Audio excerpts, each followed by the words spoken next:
Hi, this is Flip Class Video 1 for Chemical Engineering Thermodynamics 2, and we will discuss topics of Chapter 11.1 and 11.3 in the textbook written by Smith, Van Ness, and Abbott. The topic is about solution thermodynamics, in which we will discuss a system containing only one phase, but within the one phase there might be more than one component. So whenever we have more than one component, there might be interaction among species inside the system. However, the interaction that we are considering at the moment is not reaction. And I will show you by the examples what kind of interaction that we are considering at the moment. Now, the most simple and easier to understand example would be the mixing of two species. Let's consider the ethanol. If I have 50 milliliter ethanol, try to mix with 20 milliliter water. As expected, the solution, the resulting mixture is called solution. And we might expect that the total volume of the solution would be basically 50 plus 20 to be 70 milliliter.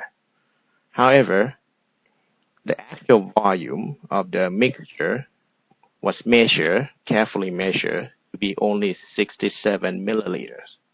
What happens here? So the math is not correct. 50 plus 20 is not 70, it's 67. In this case, the shrinking in volume is a result from interaction between ethanol and water.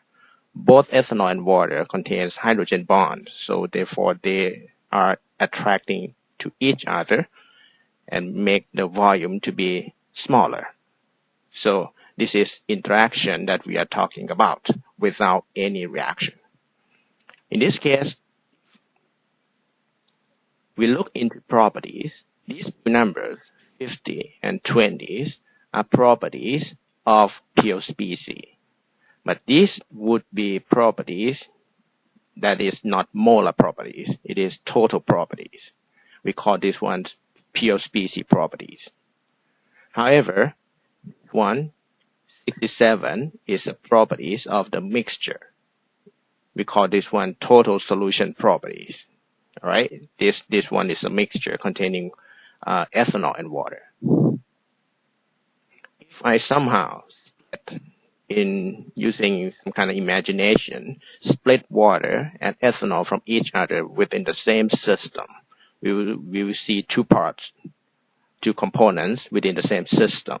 Of course, if you measure the volume of the blue part, in this case, the volume would be smaller than 20 milliliter.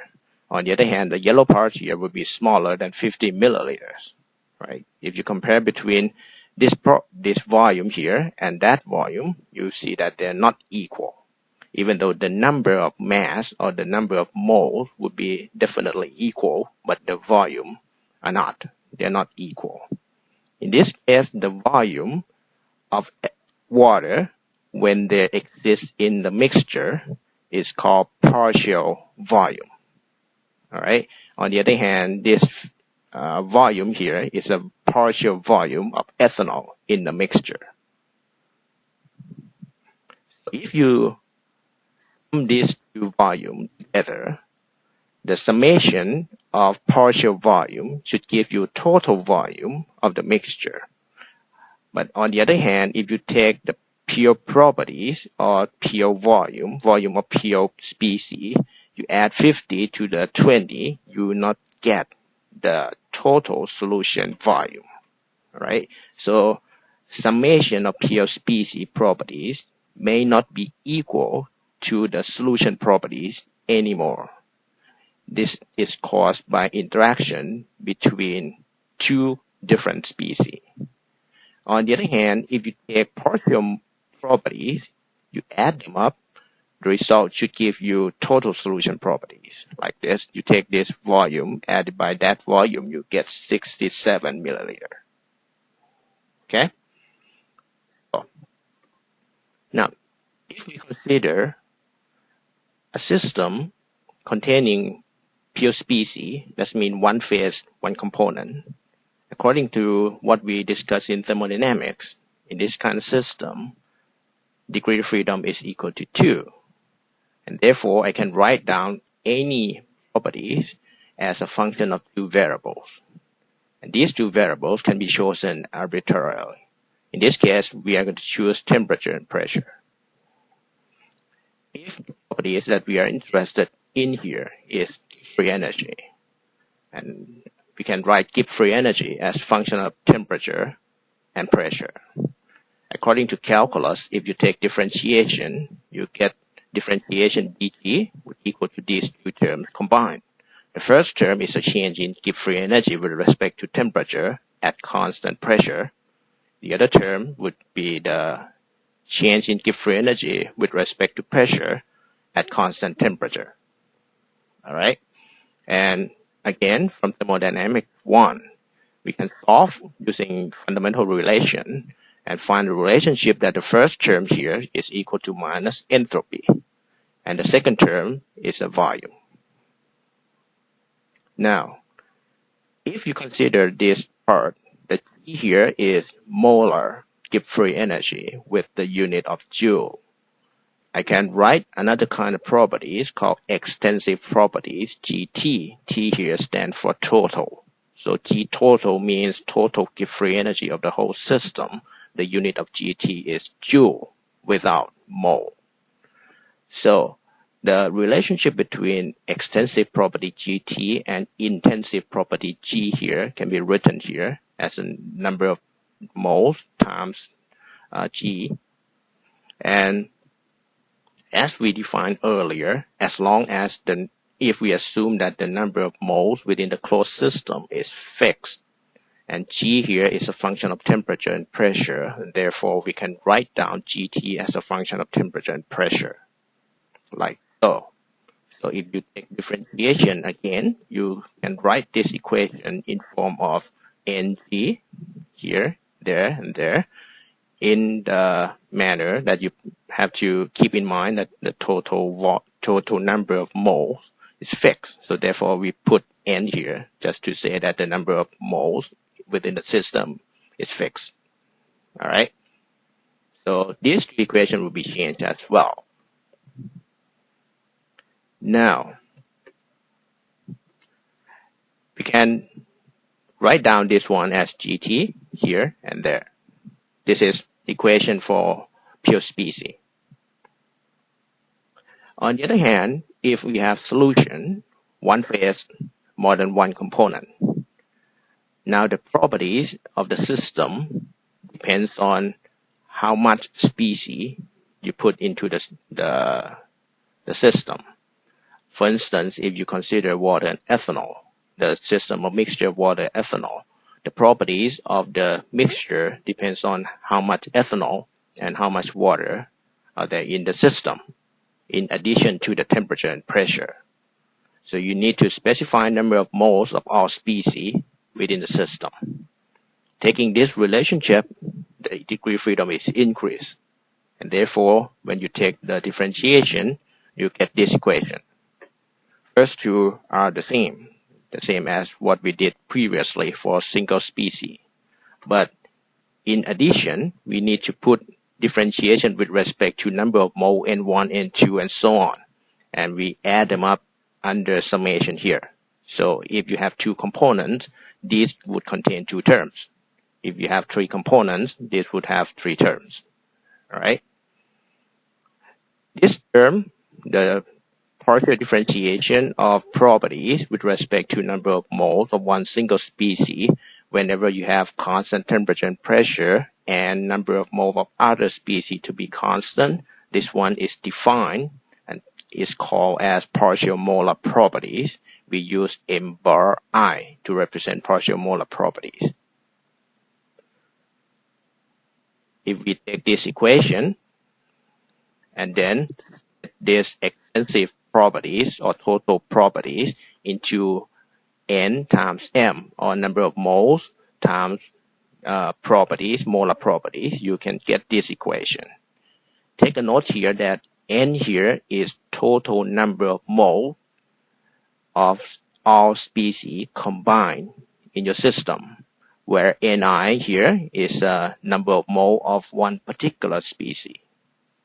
Okay, so if I write down total properties in terms of N times M, I can also change number of moles here to be total number of moles. And by definition, this term is called M bar. And from what we have learned so far, the number of moles of one single species I, can be written as mole fraction multiplied by total of moles, or in other words, the mole fraction is defined by number of mole of species of your interest divided by total number of species, so total number of mole of our species. Plug this back to the equation, then you get this equation. And since at this moment we consider the total number of moles to be constant, so we can take this n out of the differentiation. All right, so the first term n here and n there can be taken out from the differentiation, and then n here can be written as mole fraction. Right, so as long as total number of moles of our species are constant, then mole fraction should be constant as well. Then the first term on the left-hand side, this is differentiation of two terms, the product of two terms. So if you take calculus, differentiate the products, you get two terms here, like differentiation of u times v would equal to u dv plus v du, right? On the other hand, n here, this is ni, which is number of moles of one single species. That would equal to xi times n. That's also differentiation of product. So if you use the same calculus, you can write it down as two terms, xi dn plus n dxi. And then if you consider this term highlighted in orange and red here, you can see that they are similar in the sense that they have total number of moles multiplied by something, right? So I highlight total number of mole n here I use red color. The rest will be written in orange. And here, these two terms are similar. They have dn as a common terms, so I use different color. And then I'm going to rearrange the equation so that n would come together and dn would come together. I get this equation. All right. Now, the equation, these two terms combined, the equation gives you 0. This is always true. So far, we derived them according to calculus, so this equation is always true. However, in order to get 0, that means either these two terms are 0 or they cancel out all the time to get 0. But you need to carefully consider that right now n is number of moles of all species in the system, which can be arbitrary, can be any number, right? And dn means the change in the number of moles in the system also can be any number. So in this case, since they are arbitrary, the only way for them to be 0, to add them up to be 0, is that both of them will be 0.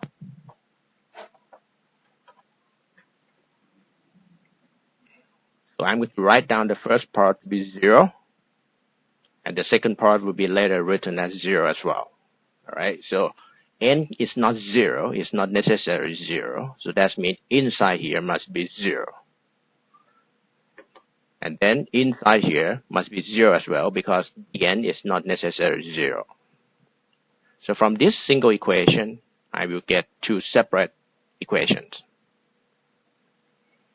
From this equation, if I rearrange, just to make it pretty, I can get m equal to summation of m bar xi. All right. This equation, the second part, is called summability relation, which is very special, very important relationship in solution thermodynamics. Okay, so if I start from any properties, total properties of the system, which can be written as molar properties multiplied by number of moles of species inside your system. And then M here can be taken from summability relation to be like that. And therefore, if I take N here, put it inside summation, N multiplied by Xi, I get Ni, which is number of mole of each species. So essentially, if you take number of mole of each species multiplied by partial molar properties, then you can get total properties of your solution. All right. Then, from this equation, if you take derivative on the left-hand side, dm, on the right-hand side, this is two terms multiplied to each other. So if you take derivative, you get these two terms to be split into two terms like that. Of course, if you have summation, put summation up front. So differentiation here, you get x dm bar plus m bar dxi. All right. If you take a look from the earlier equation that we have, another part of the equation that is 0, you see that this part are the same, this part are the same. So therefore, the rest must be 0. So if I write down, the rest here should equal to this part. So if I write down this part and that to be equal, I get another new equation. This is called Duhem equation, which is another important equation for solution thermodynamics. So from this Duhem equation, you take the system to be at constant temperature and constant pressure. The right-hand side, dt here and dp over there, would be 0, right? And at the end, you get summation of xi dm bar would equal to 0. You should notice that this equation is very similar to summability relation that we write earlier on, so don't be confused. So two important equation that we have. This one is Gibbs-Duhem equation written as constant temperature and pressure. And this one is a differentiation form of summability relation. Now, so far we have talked about different properties, different kind of properties, and some of them are very confusing. They are similar. So let me make it clear what we have done so far. So far we talk about total solution, right? Total solution properties. This is properties of the whole mixture. For instance, if you talk about volume, in our examples, this is 67. This is total volume. The unit of these properties will not have any mole as a denominator. If these properties, the total volume, for instance, divided by total number of mole, then you can get a volume per mole. This is called molar properties of the solution. However, the number of mole that you take as a division here is total number of mole. That means number of mole of all species combined. This is represented by M without any T. All right. The third one is called molar properties of pure species. It's called Mi. This is properties of pure species I. This is, don't be confused. This is properties of the mixture. These two are mixture properties. This one is a total mixture properties. This one is mixture per mole. This one is pure properties, properties of one single species, but it is per mole. All right. And then lastly, this is called partial molar properties of species I. This is properties of one single species where it is existing inside the mixture. Okay. Relationship between these four variables can be written like so. Mt here, this one, would equal to N times M, this one. So N here would be total number of moles of all species combined. Okay. On the other hand, you can calculate total properties of the mixture by adding the partial molar properties multiplied by number of moles. Remember, these partial molar properties has a unit per mole. So in order to, before you combine into total properties, you need to multiply by number of moles of each species. Okay, I here and I here are supposed to be the same species. Now this is summability relation. The molar properties of the solution is equal to summation of partial molar properties multiplied by mole fraction. These two are very similar. The only difference is that this one has unit per mole. This one has unit of the properties only without any per mole. So therefore, this one you multiply by mole fraction. This one you multiply by mole. And then there's a one that we will elaborate later. This one is the total properties of the mixture.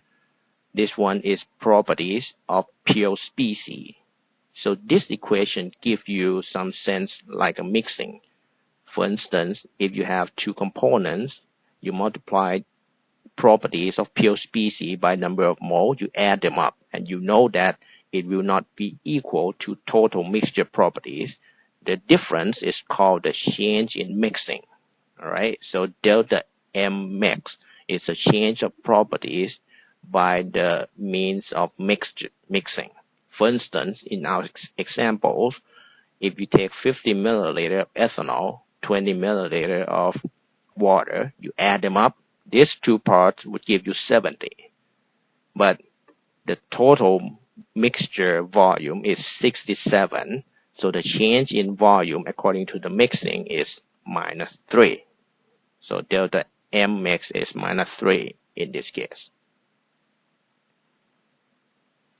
Now, if you take this part, this is mixture properties, right? So therefore, within this mixture, there's more than one component, more than one species. If the concentration of one single species, I, is approaching 1, that means your mixture is approaching pure species, then the properties of mixture would approach the properties of pure species. So mathematically limit of M of the mixture, where the concentration approaching 1, should equal to the properties of pure species. Same thing applies for partial molar properties.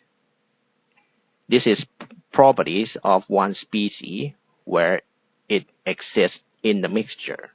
So as the concentration of that species approaching 1, your mixture approaching pure species, so therefore limit of this M bar would equal to Mi again.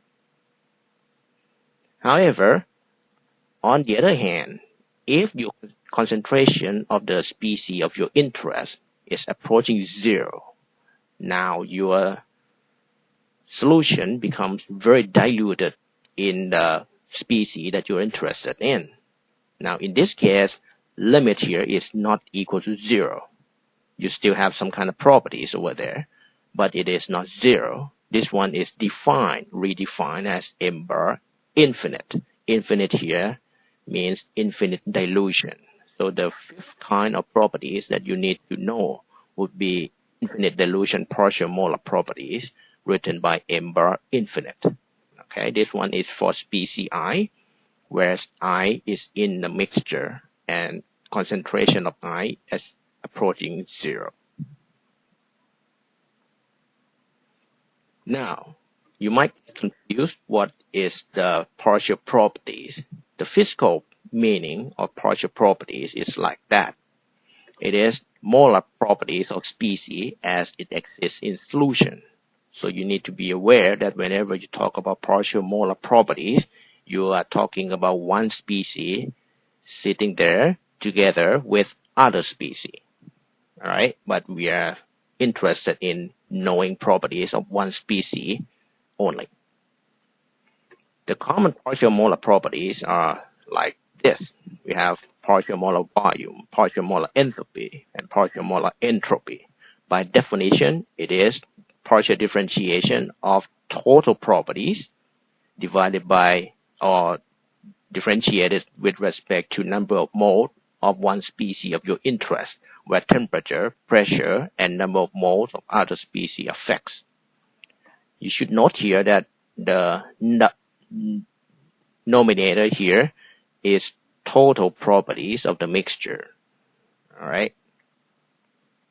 Now, for partial molar temperature and partial molar pressure, these two do not exist. Basically, there has no meaning at all. So we are not going to talk about partial molar temperature, partial molar pressure, because whenever we have mixture, the temperature and pressure of everything inside the mixture are assumed to be the same. All right, so these two has no meaning. Fourth one that has very important meanings here would be partial molar Gibbs free energy, G bar. And G bar by definition is total Gibbs free energy of the whole mixture Ng, differentiated with respect to number of moles of one single species of your interest. All right. This one sometimes it is defined as chemical potential or μI. So these two are the same, actually the same, and chemical potential would be a very important variable that we are going to talk about this one in later chapters.